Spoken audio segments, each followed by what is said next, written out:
Ashamaa kabajamtootaa fi dhaggeeffattoota maatiiwwan miidiyaa Kiilolee odeeffannoo wayitaawaa ta'an qabannee jirra. Hamma dhumaatti nu waliin ta'a. Manni barnootaa koomaandoo fi humna qilleensaa miseensota humna addaa farra shororkeessummaa leenjisaa ture eebbisiise. Raayyaan ittisa biyyaa damee isaa hundaan humna jabaa fi ammayyaa ta'ee daran cimsachaa jira. Haaluma kanaan humni qilleensa Itoophiyaa jajjabeewwan humna addaa farra shororkeessummaa hedduu guyyaa har'aa kana eebbisiiseera. Osoo raayyaan ittisaa jiru shororkeessituun daangaa Itoophiyaa keessa sochootu tasumaa akka hin jiraannes mirkaneessuu irratti argama. Raayyaan ittisa Itoophiyaa irra darbuun tasgabbii biyyoota Afrikaafuu humna jabaa ta'ee kan qabudha. Uummannis waliin ta'uun nageenya isaa mirkaneeffachaa jira. Amma egaa shororkeessitoonni harka raayyaatti akka dhumachaa fi jiru beekuun hojii isaaniirraa deebi'uun irra jiraata.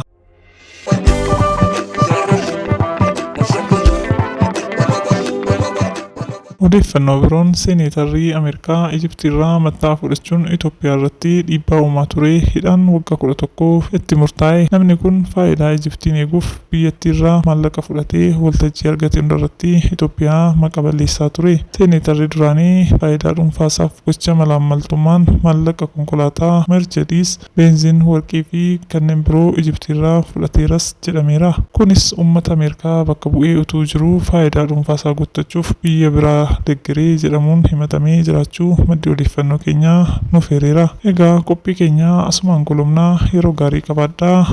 Galatooma.